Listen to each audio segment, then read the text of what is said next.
నమస్కారం. Russia TV వార్తలకి స్వాగతం. నా పేరు మాధురి. వార్తల్లో ముందుగా హెడ్లైన్స్. మంత్రి నారా లోకేష్ కు ఘన స్వాగతం. భారీగా తరలివచ్చిన నాయకులు, కార్యకర్తలు.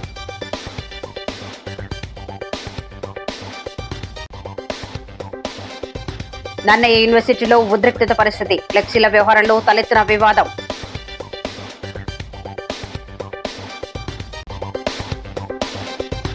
ఆకట్టుకున్న విద్యా వైజ్ఞానిక ప్రదర్శన. సృజనాత్మకతను ప్రోత్సహిస్తున్నామన్న డిఐ దిలీప్.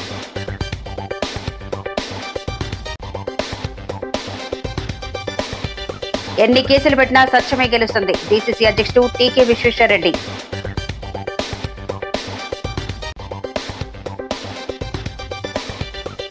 ప్రతి పని ఫైళ్లు ఆన్లైన్ చేయాల్సిందే. నగరపాలక సంస్థ కమిషనర్ రాహుల్ మీనన్. ఇక డీటెయిల్స్ చూస్తే రాజమహేంద్రవరం సిటీ నియోజకవర్గంలో పర్యటనకు విచ్చేసిన రాష్ట్ర ఐటీ విద్యాశాఖ మంత్రి నారా లోకేష్ కు స్థానిక క్వారీ మార్కెట్ జంక్షన్ లో టీడీపీ శ్రేణులు ఎమ్మెల్యే ఆదిరెడ్డి శ్రీనివాస్ ఆధ్వర్యంలో ఘన స్వాగతం పలికారు. అక్కడి నుంచి భారీ ఊరేగింపుతో ఆర్ట్స్ కళాశాల వద్దకు చేరుకున్నారు. అక్కడ ఆటో డ్రైవర్లు, మహిళలు, పార్టీ నాయకులు, కార్యకర్తలు ఎదురేగి స్వాగతం పలికారు. ప్రభుత్వ అటానమస్ కళాశాల వద్ద కూటమి నాయకులను పరిచయం చేసుకున్న అనంతరం నూతనంగా నిర్మాణం చేసిన ప్రధాన ద్వారాన్ని ప్రారంభించారు. అక్కడ ఎన్సీసీ క్యాడెట్ల గౌరవ వందనం స్వీకరించారు. అనంతరం ఆర్ట్స్ కళాశాలలో నూతనంగా నిర్మాణం చేసిన భవనాలను ప్రారంభించి విద్యార్థులు ముఖాముఖి నిర్ణయించారు. హలో లోకేష్ కార్యక్రమంలో భాగంగా విద్యార్థులను అడిగిన అన్ని ప్రశ్నలకు ఆయన సమాధానమిచ్చారు. మహిళలను అవమానపరిచిన, కించపరిచిన చర్యలు తీసుకునే విధంగా చట్టాలు తేవలసి ఉందన్నారు. చదువుకున్న వారు రాజకీయాల్లోకి రావాలని ఇందుకు మేము ప్రయత్నిస్తున్నామని వెల్లడించారు. రాజకీయాల్లో నన్ను ఎంతో మంది ట్రోల్ చేశారని ఛాలెంజ్గా తీసుకుని జయించానని తెలిపారు. ఆయన వెంట city MLA Adireddy Srinivas, MLC Somu Veerraju, RUDA chairman Boddu Venkataramana Chowdary, Shettibalija corporation chairman Kudupudi Satyababu, Jyothula Naveen, principal Ramachandra, RK తదితరులు పాల్గొన్నారు.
ఇక్కడ ఆడేనేమో ఇంతప్పుడు మనకి చేస్తారు.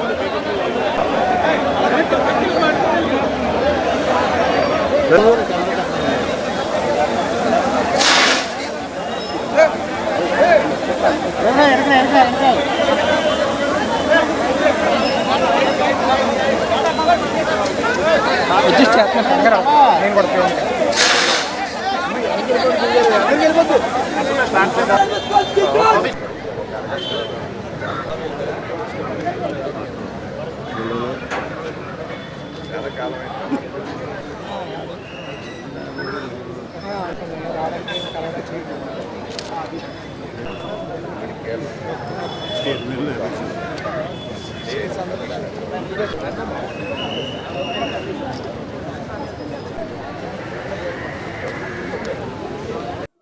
రాష్ట్ర ఐటీ విద్యాశాఖ మంత్రి నారా లోకేష్ పర్యటన వేళ రాజానగరం నన్నయ్య విశ్వవిద్యాలయంలో ఉద్రిక్తత పరిస్థితులు నెలకొన్నాయి. రాజానగరం ఎమ్మెల్యే బత్తుల బలరామకృష్ణ ఫ్లెక్సీలను ఏర్పాటు విషయంలో తలెత్తిన వివాదం చిలికి గాలివానలా మారింది.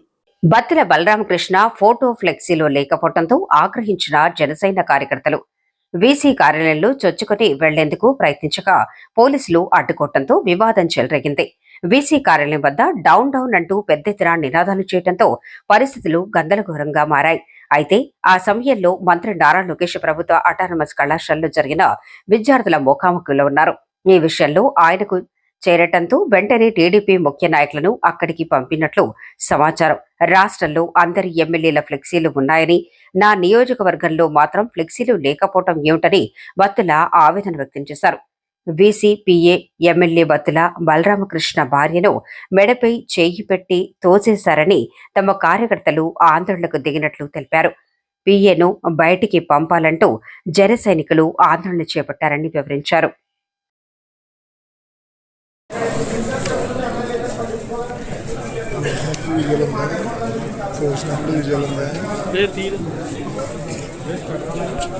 మాకు తెలిసి ఉంటే ఈ ఇబ్బంది ఉండేది కాదు. ఆ వైస్ ఛాన్సలర్ గారు ఎందుకో మరి ఆ ఫ్లెక్స్ ఎందుకు పెట్టలేదు, పెట్టారు అని అంటున్నారు, పెట్టి తీస్తారని చెప్తున్నారు. పెట్టింది మరి ఎందుకు తీస్తారో కూడా తెలియదు. ఆవిడకి ఏమైనా పైనుంచి ఆదేశాలు ఉన్నాయేమో కూడా నాకు తెలియదు, కానీ పెట్టారు, పెట్టిన ఫ్లెక్స్ తీస్తారు అని చెప్తున్నారు. కానీ అందరు ఎమ్మెల్యేలు ఉన్నాయి, ఈస్ట్ గోదావరి వెస్ట్ గోదావరి ఎమ్మెల్యేలు కూడా ఉన్నాయి, ఎమ్మెల్సీలు ఉన్నాయి, అధికారులు ఉన్నాయి, అందరే ఉన్నాయి. ఎందుకు పెట్టలేదు అనేది జన సైనికులు కొంత బాధపడ్డ విషయం వాస్తవంగానే అందరినీ సముదాయించాం. ఆ సముదాయించే క్రమంలో బత్తుల వెంకటలక్ష్మి గారిని వీసీపీఏ తోశారు. ఈ వైస్ ఛాన్సలర్ గారు పీఏ తోయడం వల్ల కొంచెం జన సైనికుల్లో వీర మహిళల్లో కొంచెం ఉద్రిక్తత అనేది ఏర్పడింది. కానీ అంతా సముదాయించాం. ఆంధ్రప్రదేశ్ ప్రజల కోసం పవన్ కళ్యాణ్ గారు, చంద్రబాబు నాయుడు గారు కూటమిగా ఏర్పడి త్యాగాలు చేసి ఈ యొక్క ఆంధ్రప్రదేశ్ని అభివృద్ధి చేస్తున్నారు. అందులో భాగంగా నేను కూడా కూటమి ప్రభుత్వంలో ఉన్నాను కాబట్టి ఎన్ని అవమానాలు వచ్చినా తట్టుకోవడానికి సిద్ధంగా ఉన్నాను. నా భార్యను తోసిన, బత్తుల వెంకటేశ్వర గారిని ఇబ్బంది పెట్టిన, నాకు ఫ్లెక్స్లు పెట్టకపోయినా ఇవన్నీ పెద్ద ఇష్యూలు కాదు. రాజానగరం నియోజకవర్గ ప్రజలకి మేము ఇచ్చిన హామీలు సక్రమంగా నెరవేర్తించడం ఒక్కటే మేము ఎజెండాగా పనిచేస్తాం తప్ప ఇలాంటివన్నీ కాదు. జన సైనికులు కాస్త అంత ఏంటంటే ఆ నాయకురాలు బత్తుల వెంకటలక్ష్మి గారిని ఒక బీసీపీఏ అయ్యింది అతను తోయడం వల్ల కొంచెం బాధ కలిగిన మాట వాస్తవం, కానీ దాన్ని కూడా మేము పరిగణలో తీసుకోం. ప్రజా సంక్షేమమే ముఖ్యంగా లక్ష్యంగా మేము పనిచేస్తాం. దీన్ని ఏమి ఇష్యూ చేయొద్దండి. పవన్ కళ్యాణ్ గారు ఆశయ సాధనలో పనిచేస్తున్నాం కాబట్టి అంత ధర్మబద్ధంగా ఉంటాం. ఏదో కుర్రాళ్ళ ఉద్రిక్తత ఏర్పడినప్పటికీ కూడా మళ్ళీ సముదాయించాం. నా మాట వింటారు, పైన పవన్ కళ్యాణ్ గారి మాట ఇంకా శాసనంగా ఉంటారు కాబట్టి మా వాళ్ళు ఎక్కడ కూడా ఎలాంటి తప్పులు చేయరు, పొరపాట్లు చేయరు. ఏదో కొంచెం ఉద్రిక్తత మాత్రం వస్తుంది. ఎందుకంటే అందరూ ఉన్నాయి, అసలు ఈ నియోజకవర్గానికి సంబంధం లేనివాడి కూడా ఫ్లెక్స్లు ఉన్నాయి, మా ఎమ్మెల్యేది ఎందుకు లేదు, స్థానిక ఎమ్మెల్యే లేదని ప్రశ్నించడం మాత్రం వాళ్ళు కరెక్ట్. కానీ పెట్టింది తీస్తారని కూడా కొంతమంది చెప్తున్నారు. అది ఎంతవరకు కరెక్ట్ కూడా నాకు తెలియదు. ముఖ్యంగా ఏంటంటే బత్తుల వెంకటలక్ష్మి గారు తోసినందుకు సరే ఎందుకు చేశాం, కానీ వాళ్ళు ఎవరో స్పందించట్లేదు, దేనికి కూడా స్పందించట్లేదు. తిరిగి మళ్ళీ వాళ్ళు ఏదో మేమేదో లోపల ఫ్లెక్స్లు కట్టాము అన్నట్టుగా చెప్తున్నారు. మేమెవరు ఫ్లెక్స్లు, మా ఎక్కడెక్కడో ఫ్లెక్స్ కూడా లేదు. విద్యార్థుల్లో సైన్స్ పట్ల ఆసక్తిని పెంచడంతో పాటు వారిలో అంతర్గతంగా దాగి ఉన్న ప్రతిభను, సృజనాత్మకతను వెలికితీసేందుకు విద్యా వైజ్ఞానిక ప్రదర్శనలు ఎంతగానో దోహదం చేస్తాయని urban range deputy inspector of schools B Dilip Kumar అన్నారు. స్థానిక దాన్వాయిపేట ప్రభుత్వ ఎస్కివిటి ఉన్నత పాఠశాలలో రాజమహేంద్రవరం అర్బన్ మండల స్థాయి విద్యా వైజ్ఞానిక ప్రదర్శనను ఆయన శుక్రవారం ప్రారంభించారు. ఈ సందర్భంగా దిలీప్ కుమార్ మాట్లాడుతూ మొత్తం 7 థీమ్లతో ప్రాజెక్టులు ప్రదర్శించారని, మొత్తం 102 ప్రాజెక్టులు వచ్చాయన్నారు. ఇక్కడ ప్రథమ స్థానం సాధించిన ప్రాజెక్టులు ఈ నెల 22వ తేదీ సోమవారం శ్రీ సత్యసాయి గురుకులంలో జరిగే జిల్లా స్థాయి సైన్స్ ఫెయిర్ కు అర్హత సాధిస్తాయన్నారు. జడ్జీలుగా డైట్ కళాశాల లెక్చరర్లు ఎంఎన్వి రాజేష్, ఆర్ సాయి రామకృష్ణారావు, ప్రభుత్వ జూనియర్ కళాశాల అధ్యాపకురాలు కె దమయంతి విచ్చేశారు. Urban MEO 2 Rama Rajani, ACKVT HM MVM Subrahmanyam, DMH school complex కార్యదర్శి పరస జగన్నాథరావు, సిఆర్ఎంటీలు జయంతి శాస్త్రి, జె శ్రీనివాసరావు, పబ్బినేడి ప్రసాదరావు, ఇందిర, కోటేశ్వరి, నాగలక్ష్మి, కుమారి, సునీత తదితరులు పాల్గొన్నారు.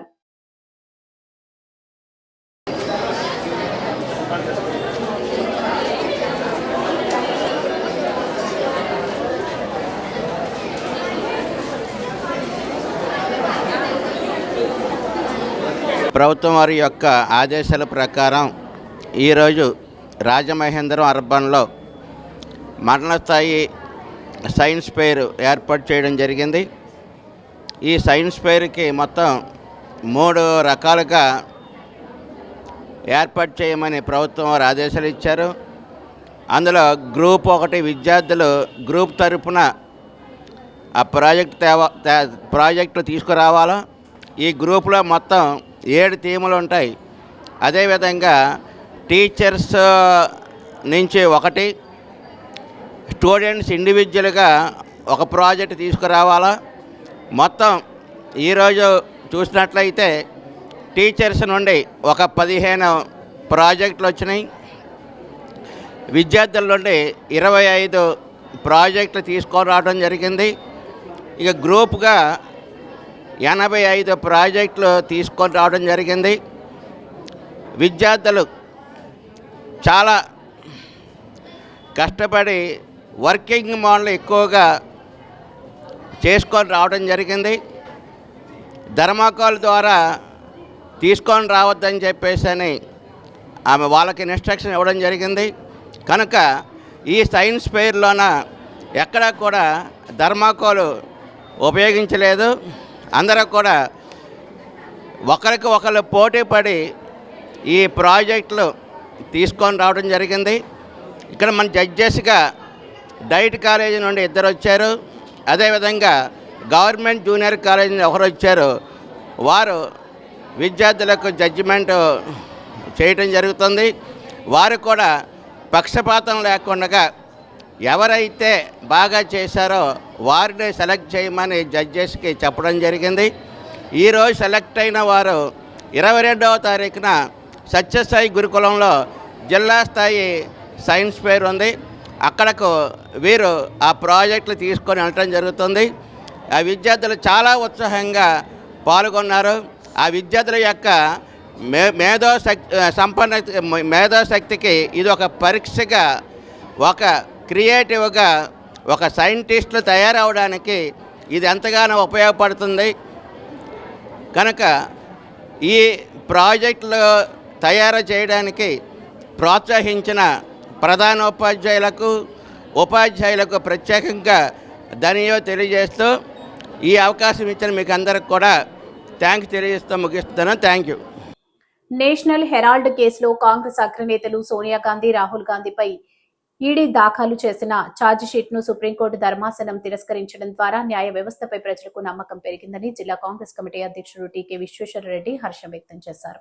ఈ సందర్భంగా స్థానిక కంబాల చెరువు వద్దన్న ఇన్కమ్ ట్యాక్స్ కార్యాలయం వద్ద శుక్రవారం సత్యమేవ జయతే నినాదాలతో పీసీసీ అధ్యక్షురాలు షర్మిలారెడ్డి ఆదేశాల మేరకు బీజేపీ ప్రభుత్వ తీరును, అక్రమ కేసులను నిరసిస్తూ ధర్నా చేపట్టారు. ఈ కార్యక్రమానికి డీసీసీ అధ్యక్షుడు టీకేతో పాటు నగర కాంగ్రెస్ అధ్యక్షుడు బాలేపల్లి మురళీధర్, పీసీసీ ఉపాధ్యక్షుడు ఎస్ మార్టిన్ లూథర్ తదితరులు విచ్చేశారు. వారు మాట్లాడుతూ బీజేపీ ఎన్ని అక్రమ కేసులు పెట్టినా ఎదుర్కోవటానికి కాంగ్రెస్ పార్టీ ఎల్లప్పుడూ సిద్ధంగానే ఉంటుందని స్పష్టం చేశారు. కార్యక్రమంలో కాంగ్రెస్ నాయకులు బెజవాడ రంగారావు, పట్నాల శ్రీనివాసరావు, మేడవరపు భద్రం దొర, కె లాజర్, చామర్తి లీలావతి, చింతాడ వెంకటేశ్వరరావు, చిన్న మురళీకృష్ణ, నల్లా వీర్రాజు, శాఖా పుల్లారావు, బత్తిన చంద్రారావు, జేటి రామారావు, డాక్టర్ రాజశేఖర్, కొవ్వూరి శ్రీనివాసరావు, తాడి సూరిబాబు, సత్యప్రసాద్, సురేష్, ఇజ్జరావుతు, సత్యనారాయణ, వై వీరభద్రరావు, కిషోర్ కుమార్, జైన్ తదితరులు పాల్గొన్నారు. బయటకు వచ్చారండి. అదొక కాంగ్రెస్ వారికి ఒకటే మాట అండి, 200 సంవత్సరాలు కాపాడుకుందాం ప్రజాస్వామ్యాన్ని, ఖండించండి అక్రమ అరెస్టులని,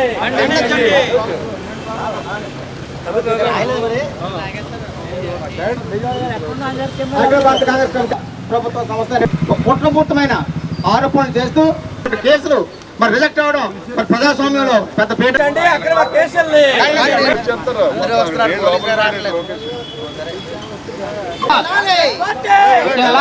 జై కాంగ్రెస్, జై కాంగ్రెస్, జై కాంగ్రెస్, జై కాంగ్రెస్.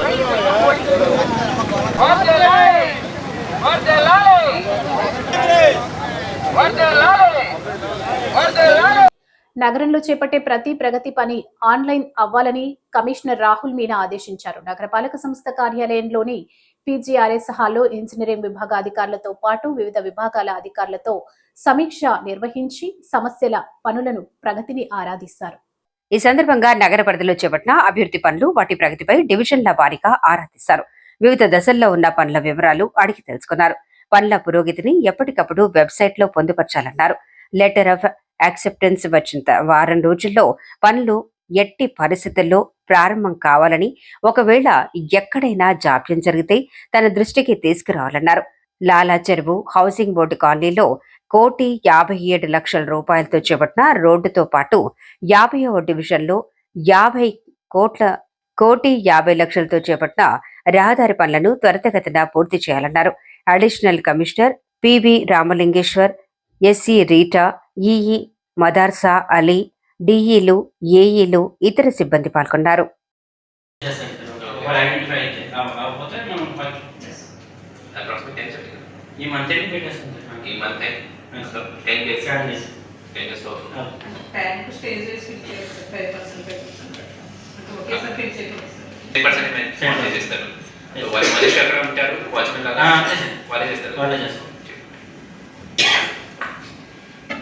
ఇది హ్యాండ్ ఓవర్ తర్వాత recently house will be continue అది కూడా అగ్రిమెంట్ లో రావాలి. How many sir actually every year మనం పెడుతుంది సార్ పోయిండము 10 మల్టీ కూటమి ప్రభుత్వం ఏర్పడి 18 నెలలు పూర్తవుతున్నా పాలన వ్యవస్థ అస్తవ్యస్తంగా ఉందని, ప్రజలు మహిళల ప్రాణమానాలకు రక్షణ కరువవుతుందని, కూటమి ప్రభుత్వం పట్టించుకోవడం లేదని వైఎస్ఆర్ కాంగ్రెస్ పార్టీ మహిళా నాయకురాలు ఆందోళన వ్యక్తం చేశారు.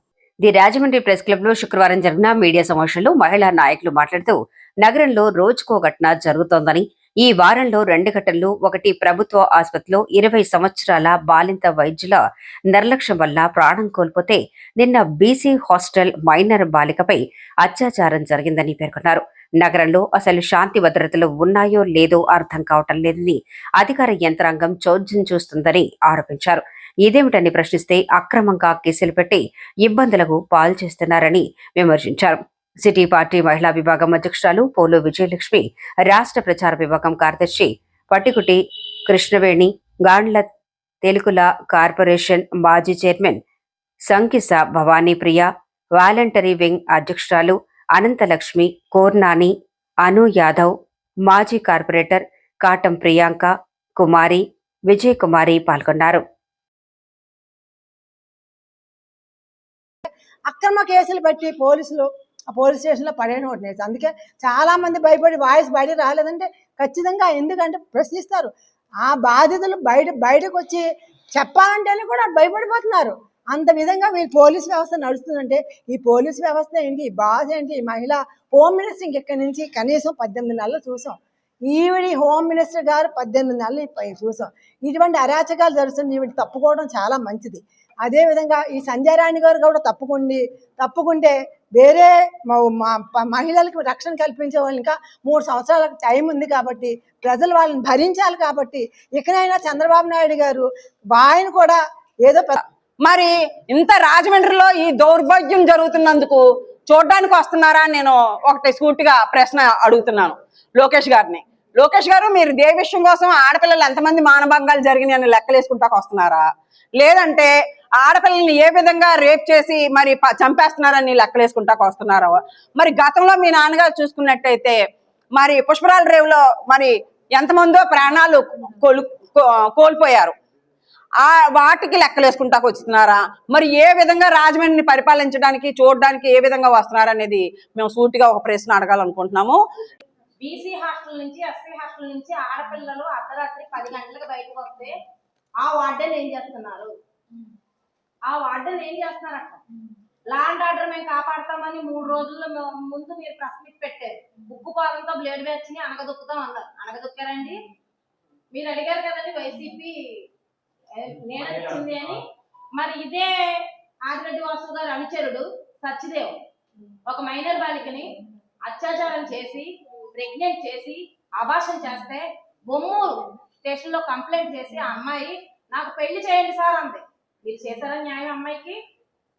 బీసీ హాస్టల్లో నిన్నగాక మొన్న ఒక 2 నెలల క్రితం ఆ అమ్మాయిని తీసుకెళ్ళిపోయి అరాచకాలు చేస్తే మా వైఎస్ఆర్ కాంగ్రెస్ పార్టీ తరఫు నుంచి మార్గాని భరతరామ్ గారు, అను యాదవ్ గారు వచ్చి మాట్లాడితే దానికి మా మీద అన్యాయంగా 14 మంది మీద కేసు కట్టలేదా? కష్టాలు వచ్చినప్పుడు దృఢంగా ఉండాలని సమన్వయ సరస్వతి బ్రహ్మశ్రీ సామవేదం షణ్ముఖ శర్మ అన్నారు. స్థానిక టీ నగర్ హిందూ సమాజంలో ఋషిపీఠం చారిటబుల్ ట్రస్ట్ ఆధ్వర్యంలో జరుగుతున్న మహాభారత ప్రవచన యజ్ఞం 22వ రోజుకి చేరుకుంది. సామవేదం షణ్ముఖ శర్మ ప్రవచనం కొనసాగిస్తూ వనవాసం చేస్తున్న పాండవుల దగ్గరకు బృహద్దర్శుడు అనే ముని వచ్చినప్పుడు ధర్మరాజు తన కష్టాలను చెబుతూ ఇలాంటి కష్టాలు అనుభవించిన వారు ఎవరైనా ఉన్నారా అని అడుగుతాడని తెలిపారు. నీవు కష్టాలు పడుతూ అడవుల్లో ఉన్నా నీ వెంట అన్నదమ్ములు ద్రౌపది, నీ హితం కోరే విప్రులు, వేదవేత్తలు ఉన్నారని, నీరు హాయిగా ఉన్నావని బదులిస్తాడు. ఈ సందర్భంగా నలదమయంతి కథను ధర్మరాజుకి చెప్తాడన్నారు. నలదమయంతి కథ కలిదోషం పోగొట్టే కథ అని శ్రీ సామవేదం పేర్కొన్నారు. మంత్ర శాస్త్రం ఘట్టం ఇందులో ఉందన్నారు. ఇందులో మంత్ర శాస్త్ర యజ్ఞ రహస్యాలుంటాయని అన్నారు. ఈ కథ వినడమే కాకుండా పారాయణం చేస్తే విశేషంగా ఉంటుందన్నారు.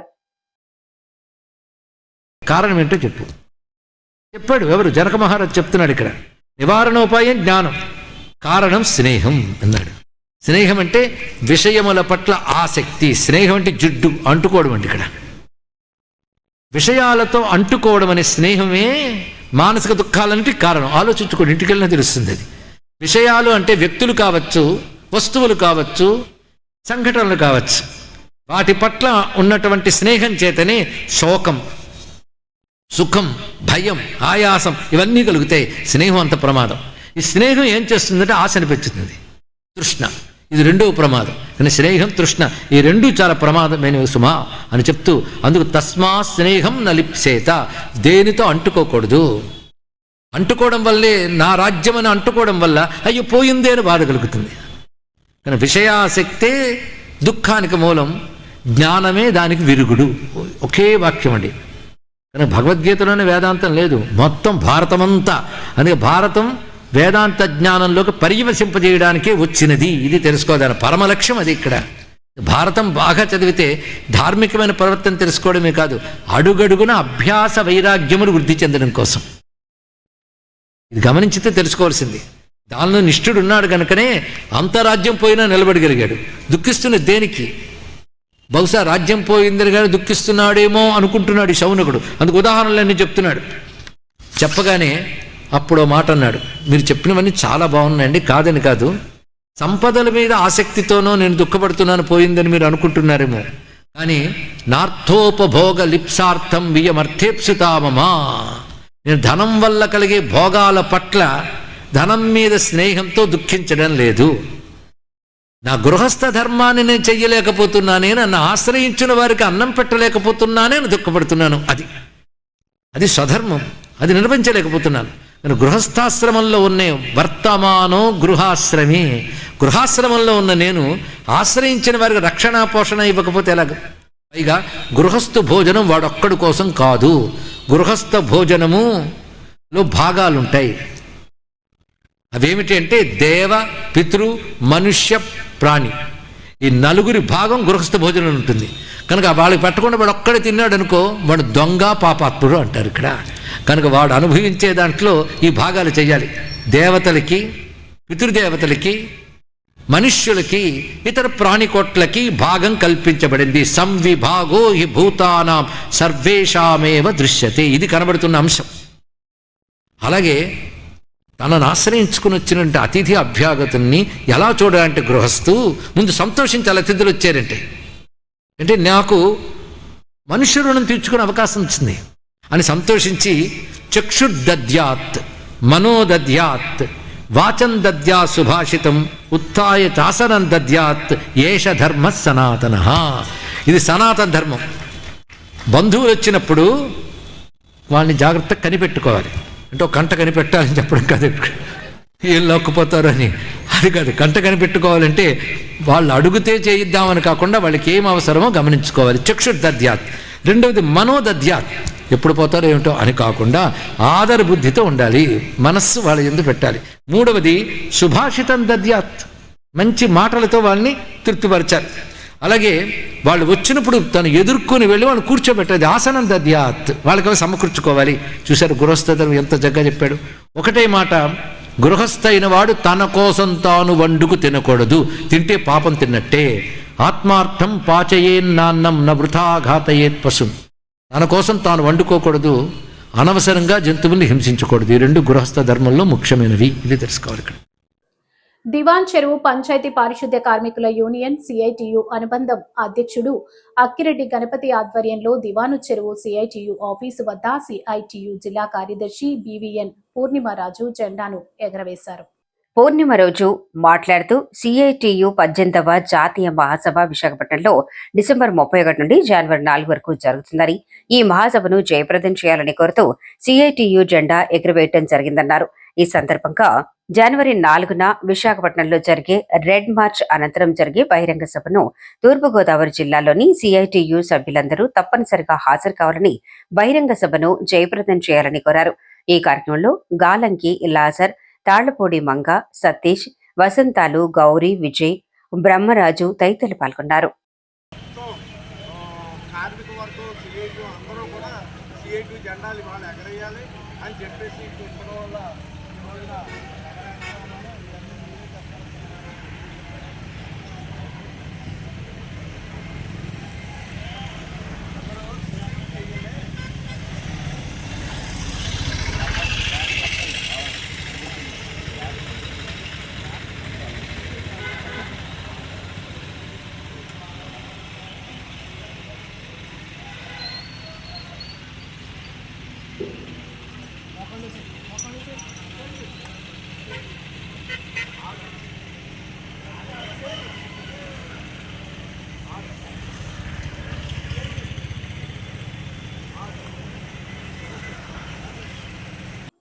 శ్రీరామకృష్ణ మిషన్ రామకృష్ణ మఠం దేశవ్యాప్తంగా గడిచిన ఆర్థిక సంవత్సరంలో సేవా కార్యక్రమాల నిమిత్తం 1670 కోట్లు వెచ్చించిందని సంస్థల ప్రధాన కార్యదర్శి స్వామి సువీరానందజీ మహారాజ్ వార్షిక వివరాలు వెల్లడించారు.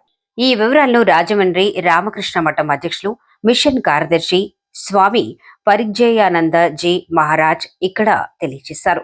దేశం మొత్తం 244 కేంద్రాలు, ఉప కేంద్రాల ద్వారా సుమారు 2 కోట్ల మంది లబ్ధిదారులకు ఈ సేవల ద్వారా ప్రయోజనం కలిగిందన్నారు. దేశంలో ఈ ఏడాది 9 నూతన శాఖా కేంద్రాలు ప్రారంభించగా రాష్ట్రంలోని నెల్లూరులో రామకృష్ణ మిషన్ నూతన కేంద్రం సేవలు ఆరంభించిందని ఆయన చెప్పారు. ఎప్పటిలాగానే ఈ ఏడాది కూడా రామకృష్ణ మిషన్ కు భారత ప్రభుత్వం నుంచి, వివిధ రాష్ట్ర ప్రభుత్వాల నుంచి, పలు జాతీయ, అంతర్జాతీయ సాధికారిక సంస్థల నుంచి పురస్కారాలు, గుర్తింపు లభించాయని స్వామీజీ వెల్లడించారు.